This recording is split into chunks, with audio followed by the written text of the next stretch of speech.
গুজরাটের হোম গ্রাউন্ডে গিয়ে আহমেদাবাদের নরেন্দ্র মোদী স্টেডিয়ামে গুজরাটকে 11 রানে হারিয়ে দিল পাঞ্জাব এবং ক্যাপ্টেনের দুরন্ত ইনিংস 97 রানের এবং তার সাথে শশাঙ্ক 16 বলে 44 রানের যে ইনিংসটি খেলেছিলেন, এই দুজনের রানের সুবাদে কিন্তু 243 অব্দি পৌঁছেছিল পাঞ্জাব এবং জবাবে ব্যাটিং করতে নেমে গুজরাটও অনেকটাই ক্লোজ গেছিল, 232 অব্দি তারা গেছিল, কিন্তু সেটাও এনাফ ছিল না এই রান চেসের ক্ষেত্রে।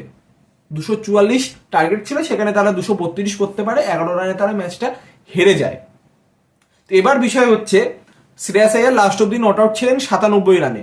এমন না যে তিনি লাস্ট ওভারে গিয়ে 97-তে পৌঁছেছিলেন, তিনি এক ওভার আগে 97-তে পৌঁছে গেছিলেন, কিন্তু লাস্ট ওভারে স্ট্রাইক নিয়েছিলেন শশাঙ্ক এবং তিনি কোনো বলেই সিঙ্গেল নেননি। এবার সেই নিয়ে সামাজিক মাধ্যমে অনেকে কমেন্ট করছেন যে তার উচিত ছিল শ্রেয়াসকে স্ট্রাইক দিয়ে তাকে দিয়ে সেঞ্চুরি করানো, ব্লা ব্লা ব্লা।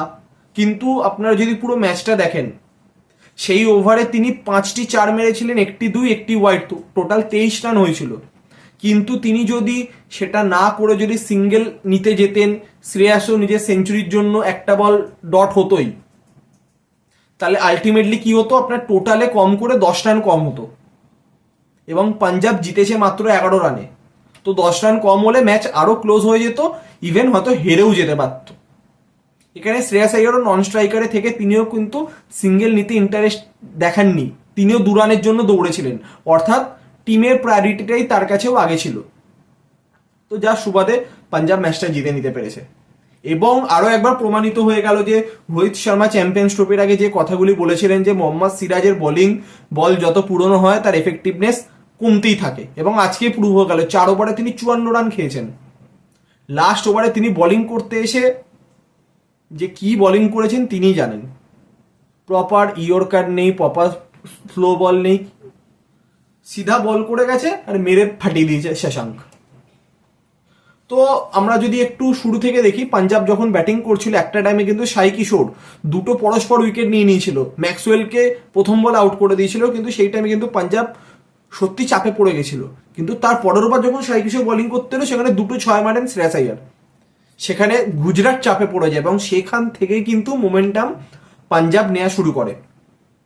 তারপর স্টয়নিসও আউট হয়ে যায় রিভার্স সুইপ মারতে গিয়ে। তারপর আসেন শশাঙ্ক দুরন্ত ইনিংস খেলেন এবং শশাঙ্ক এবং শ্রেয়াস আইয়ার মারকাটারি ব্যাটিং করে।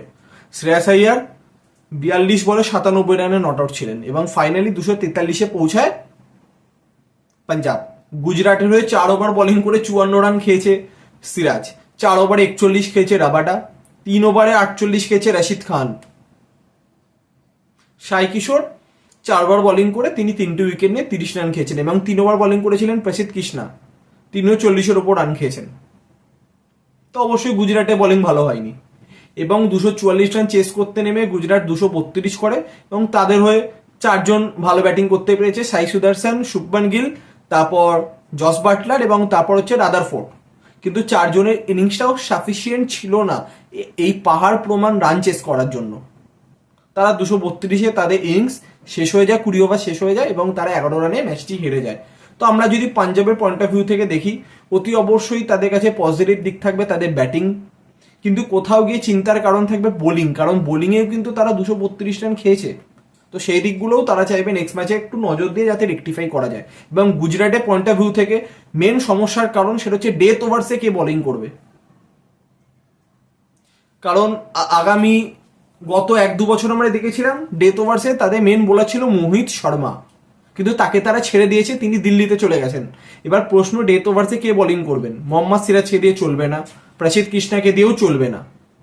তো বিকল্প তাদেরকে খুঁজতে হবে, নলে কিন্তু কপালে আগামী দিনে দুঃখ রয়েছে। সামনে যখন হায়দ্রাবাদ পড়বে, সামনে যখন দিল্লি পড়বে, তো এরকম রানই হবে।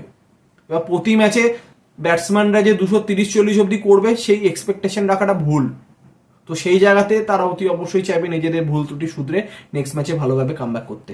তো এই ছিল আজকের ম্যাচের আপডেট। তো আগামীকাল মুখোমুখি হচ্ছে কলকাতা এবং রাজস্থান, 2 দলই তাদের প্রথম ম্যাচ হেরে গেছে।